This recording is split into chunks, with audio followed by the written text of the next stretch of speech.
कि कुछ उस वक्त के लोगों ने अगर कंट्रोल किया हो और गलत कुरान आप तक पहुंचाई हो, आपके कौम तक पहुंचाई हो, तो इसकी क्या श्योरिटी है कि आप उससे बच पाए हो, या फिर ये एक जैसे एक प्रिंट, एक कोई कुरान जो है नकली कुरान छाप दे।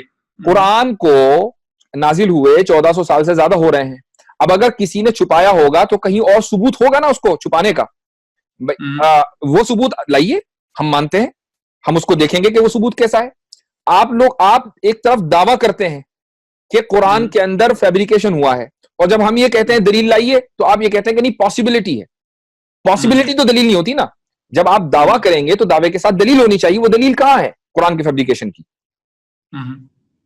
तो देखिए, आप जब एक कोर्ट ऑफ लॉ में जाएंगे आप, तो दो पार्टीज होंगी, डिफेंडेंट और प्लेंटिफ, मुद्दई और मुद्दाले। तो दलील देने की जिम्मेदारी किसकी है? डिफेंडेंट की है। अच्छा, दलील जो प्लेंटिफ है, सबूत भी उसको देने हैं, डिफेंडेंट को सबूत नहीं देने हैं। ठीक है, आपने हमें डिफेंडेंट बनाया कि जी कुरान, हमारा दावा यह है कि कुरान के अंदर अल्टरेशन हुआ है, फैब्रिकेशन हुआ है। ठीक है, ये आपका दावा है, तो लाइए दलील, दिखाइए कौन सी आयत ऐड हुई है। उसी तरीके से आप ये दावा कर रहे हैं कि कुरान में कोई चेंज हो ही नहीं सकता। मैं आपसे ये सवाल कर रहा हूं कि जब कुरान अपने पन्नों को नहीं बचा सकता, तो ये कैसे मान लिया जाए कि वो अपने लाइनों को नहीं बचा पाएगा? आप कह रहे हैं कि नहीं, कोई किताब जो प्रिंट कर सकता है, कुछ अरसे तक वो छिप सकता है। इसलिए कि जब हम देखिए, हमारा दावा क्या है, हमने कभी ये दावा नहीं किया कि कुरान की जो कॉपी है ना, वो हमेशा से महफूज है और उसके अंदर कोई चेंज नहीं हो सकता। ये हमारा दावा कभी था ही नहीं। भाई, हम जो दलील देंगे वो अपने दावे के मुताबिक तो देंगे ना। तो हमने ये दावा किया कि जो रेवलेशन अल्लाह की तरफ से, गॉड की तरफ से प्रॉफिट मोहम्मद सल्लल्लाहु अलैहि वसल्लम के पास आया, उस रेवलेशन के अंदर कोई चेंजेस नहीं है। ये हमारा दावा है। हम कुरान की जो कॉपी छपी हुई है दिल्ली से, बंबई से, मुख्तलिफ पब्लिशिंग कंपनी छापती है, उसके बारे में हमने न कभी कोई दावा किया, ना आइंदा कभी करेंगे, और ना कोई कर सकता। ठीक है, आप उसको, कोई इसको बदलना चाहे बदल दे, लेकिन जो रेवलेशन है उसको नहीं बदला जा सकता। अब इसकी जो हमने दलील दी है वो ये दी है कि 700 साल के अंदर करोड़ों नहीं, करोड़ों से ज्यादा हाफिज हमारी कौम यानी मुसलमानों के अंदर पैदा हुए हैं, हर मुल्क के अंदर पैदा हुए हैं, हर जबान के अंदर पैदा हुए हैं। कहीं तो कोई इख्तिलाफ होता, कहीं तो कोई डिसएग्रीमेंट, कॉन्फ्लिक्ट होता।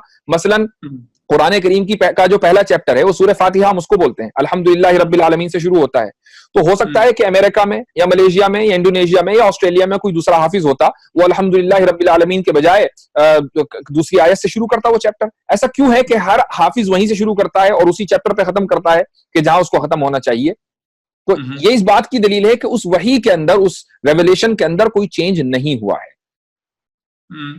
लेकिन अगर आप आज से बहुत पीछे जाएं और उस वक्त जब कम लोग रहे होंगे, अगर उसी वक्त जो है और लोगों का सर किसी ने कलम कर दिया हो और उनको जो है उनपे दबाव डाला हो कि नहीं तुम्हें यही आयत कहना है कि यही आयत है, तो उस वक्त से अगर वो लोग उस वक्त से वो उसको, अब ये पॉसिबिलिटी है ना, ये पॉसिबिलिटी है या आपका दावा है? मैं ये एक पॉसिबिलिटी बता रहा हूं। पॉसिबिलिटी आप कुछ भी कर सकते हैं। आप ये भी पॉसिबल कर सकते हैं कि आप नहीं है, पॉसिबल है। तो अब आप ये साबित करते रहेंगे कि नहीं जी मैं तो उज्जवल ही हूं। अब अगर आप वाकई, मैंने आपसे दावा किया कि नहीं सर पॉसिबल ये कि आप उज्जवल ना हो, और आप इसको साबित करने लगे नहीं जी मैं तो उज्जवल ही हूं, मैं उज्जवल हूं, और आप इसी को साबित करने लग जाए, तो लोग आपको बेवकूफ कहेंगे। कभी एक आदमी ने वैसे एक चीज उड़ा दी और आप उसको साबित करने के चक्कर में लगे हुए हैं। तो अगर आप ये दावा कर रहे हैं तब तो मुझे उसकी दलील चाहिए, और अगर पॉसिबिलिटी है तो मैं हर पॉसिबिलिटी के पीछे नहीं जाऊंगा, क्योंकि आप, इंसान का जहन है, कुछ भी एज्यूम कर सकता है। ठीक है, तो लेकिन एज अ पॉसिबिलिटी एक पॉसिबिलिटी एग्जिस्ट करती है जिसकी दलील मैंने आपको दी कि ये पॉसिबिलिटी क्यों है। अब आप कह रहे हैं कि नहीं, अगर मैं ये दावा कर रहा हूं तो फिर जो है वो दावा करूं और फिर जो है आप उसकी, ऑब्वियसली जब आप डिबेट करेंगे, जब आप किसी से बात करेंगे, तो जो उसके रूल्स हैं गुफ्तगू के और डायलॉग के, उसी को तो फॉलो करेंगे। वरना असम्पशन तो मैं भी कुछ भी कर सकता हूं, मैं आपके बारे में 10 असम्पशन करूं तो, और आप उसको साबित करने से रहे। तो ऐसे ही आप पॉसिबिलिटी बनाते रहिए कि ऐसा हो सकता है कि नहीं कुरान कुछ और उतरा हो और उसको मार दिया गया हो। भाई अगर कोई दलील है तो वो दीजिए। पॉसिबिलिटी पर दुनिया नहीं चला करती, पॉसिबिलिटी के ऊपर कोई आइडियोलॉजी नहीं चला करती, कोई फेथ नहीं कायम हुआ करता। ठीक है, तो मेरा आपसे सवाल ये था कि ये कैसे गारंटीड होता है, ये कैसे इंश्योर्ड होता है कि कुरान जो है इस तरीके से आई और यही सच है और इसमें कुछ भी चेंज नहीं हुआ है और ये ऐसा है, इसकी क्या आपकी आप ये क्लेम कर रहे हैं, ये मुसलमान क्लेम कर रहे हैं, तो इसके पीछे उनकी क्या चूंकि जिस वक्त कुरान करीम नाजिल होना शुरू हुआ उस वक्त तो चंद लोग थे, मिसाल के तौर पर 10 होंगे 20 होंगे। जिस वक्त पहली आयत नाजिल हुई तो उस वक्त तो कोई भी नहीं था, सिर्फ मोहम्मद सल्लल्लाहु अलैहि वसल्लम थे। उसके बाद आहिस्ता आहिस्ता सर्कल बढ़ता रहा और उसके बाद जो यानी 23 साल के बाद जब मोहम्मद सल्लल्लाहु अलैहि वसल्लम ने हज किया है तो सिर्फ हज करने वाले लोग, सारे मुसलमान नहीं, सिर्फ हज करने वाले लोग 1,20,000 से ज्यादा थे। ठीक है, तो इसका मतलब ये कि 1,20,000 लोग जो हैं वो एक जगह मौजूद थे। उसके अलावा एक बड़ी तादाद ऐसी थी जो मोहम्मद सल्लल्लाहु अलैहि वसल्लम के जमाने में मुसलमान हो चुकी थी लेकिन हज करने की नहीं आई और मोहम्मद सल्लल्लाहु अलैहि वसल्लम से मुलाकात नहीं हुई। इन सब लोगों को कुरान पता था। ठीक है, अब अच्छा दूसरी बात यह कि कुरान करीम आखिर वक्त तक नाजिल होता रहा, ऐसा नहीं कि सारा कुरान पहली रात में नाजिल हो गया, नहीं, बल्कि 23 साल में नाजिल हुआ है। तो अब अगर कहीं अल्टरेशन होता तो जिस तरीके से पहले दिन अल्टरेशन पॉसिबल था ऐसे ही लास्ट डे भी पॉसिबल था। समझ रहे ना बात? अब मान लीजिए लास्ट डे जिस वक्त मुसलमानों की तादाद 2 लाख है उस वक्त कोई अल्टरेशन हुआ तो क्या यह पॉसिबल है कि 2 लाख के 2 लाख एक चीज को जो उनके सामने हो रही है और जो गलत हो रही है उसको हजम कर जाएं और आगे वाली जनरेशन को भी वही झूठ बात बताएं और वो फेक न्यूज चलते चलते करोड़ों और मिलियंस और बिलियंस लोगों तक पहुंच जाए? ऐसा कैसे पॉसिबल है? ये तो लॉजिकली नहीं है। तो आप जो है आप इसको, वही मैं कह रहा हूं कि ये नंबर्स गेम है, नंबर के बेसिस पे आप कह रहे हैं कि चूंकि 1 लाख हो गए तो इसीलिए ये पॉसिबल नहीं, ये आपकी दलील है। इसलिए देखिए, कोई भी चीज जब खबर, कोई न्यूज हम तक पहुंचती है, मिसाल के तौर पर एक, और ये भी एक बाय द वे बिल्कुल मैं कॉमन सेंस की बात कर रहा हूं, एक आदमी आपसे आकर ये कहता है कि भाई फला जो दोस्त है मैंने उसको वहां देखा और आपको ये मालूम है कि वो उस वक्त वहां नहीं होना चाहिए, तो आप यकीन नहीं करेंगे, आप कहेंगे नहीं नहीं नहीं ऐसा नहीं हो सकता, तुम्हें मुगालता हुआ होगा, तुमने किसी और को देखा होगा। एक दूसरा आदमी आकर आपसे कहता है कि नहीं मैंने उसको वहां देखा है, अब आपके जहन में शक पैदा हो गया। तीसरा और चौथा और 10 आदमी आपसे आकर कहें तो आपको यकीन हो जाएगा कि हाँ यकीनन वो वहीं था। तो ये नंबर गेम है कि नहीं है? क्यों आपको यकीन हुआ? आपको तो यकीन नहीं होना चाहिए। इसका मतलब यह हुआ कि ये कॉमन सेंस है कि जब ज्यादा लोग एक जैसी बात करेंगे तो उस बात के सच होने का यकीन होता है।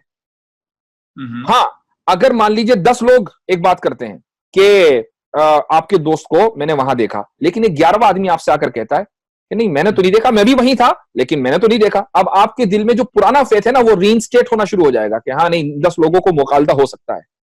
हमारे यहां तो वो भी नहीं है। अगर 1 लाख लोगों ने कुरान करीम की एक आयत को सुना तो एक आदमी तो डिफर करता, एक ने भी डिफर नहीं किया।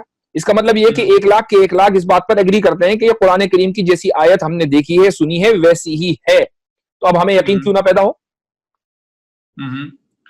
अब जो आप ये मिसाल दे रहे थे 10 लोग एक बात कह रहे हैं और एक बंदा जो है आके दूसरी बात कह रहा है, वो 10 लोग अगर उस एक बंदे को पकड़ के उसको कत्ल कर दें और वो बात मुझ तक ना पहुंचा पाए तो जो सिर्फ 10 लोग हैं तो मैं उनकी बात को फिर समझूंगा कि हाँ यही सही है, जबकि अगर वो उन्होंने उनका कत्ल नहीं किया होता तो फिर मुझ तक जो है अलग बात पहुंचती। हाँ बात ठीक है, लेकिन आपको अगर ये मालूम हो जाता कि उन 10 लोगों ने मिलकर 11वें आदमी का कत्ल कर दिया तो आपके जहन में डाउट हो सकता था कि यार उस 11वें आदमी को कोई सही बात मालूम थी इसलिए 10 के 10 लोगों ने उसको कत्ल कर दिया। लेकिन अगर आपको मालूम ही नहीं है और ना ऐसा हुआ, ठीक है, ना ऐसा हुआ ना आपको मालूम है, तो अब आप महज इस जुस्तजू में लगेंगे भाई हो सकता है कि 11वां आदमी भी हो और हो सकता है कि 10 लोगों ने 11वें को कत्ल कर दिया हो, तो हो सकता है आप कब तक चलेंगे भाई? जिन 10 लोगों ने आपको इंफॉर्मेशन दी है उसी की तो बात मानेंगे। क्या इस दुनिया के अंदर जो कोर्ट सिस्टम है उसके अंदर ऐसा नहीं होता कि जितने ज्यादा विटनेसेस होते हैं उतनी ज्यादा उन्हीं की बात मानकर फैसला दिया जाता है? सुप्रीम कोर्ट के अंदर जो फैसले होते हैं क्या आप उनसे डिसएग्री इस बुनियाद पर कर सकते हैं कि हो सकता है कि इनके पास सही इंफॉर्मेशन ना हो? तो जो चीज आपको इल्म देने वाली, यकीन देने वाली है, आप उसको मानते हैं कि नहीं मानते? बिल्कुल ऐसे ही 1 लाख लोग विटनेस हैं, 1 लाख से ज्यादा, और कोई उसके खिलाफ विटनेस नहीं है, सारे के सारे एक ही बात कर रहे हैं, ठीक है? तो अब आपको यकीन क्यों ना हो? ये तो एक कॉमन सेंस की बात है, उस कॉमन सेंस को आप कैसे डिनाई कर सकते हैं? इन्नल कुरआन लनूर यतफज्जरु फी जनबाती यरफउनी इंद मलीकिल खल्क़ि लिअअला दरजाती। इन्नल कुरआन लनूर यतफज्जरु फी जनबाती यरफउनी इंद मलीकिल खल्क़ि लिअअला दरजाती।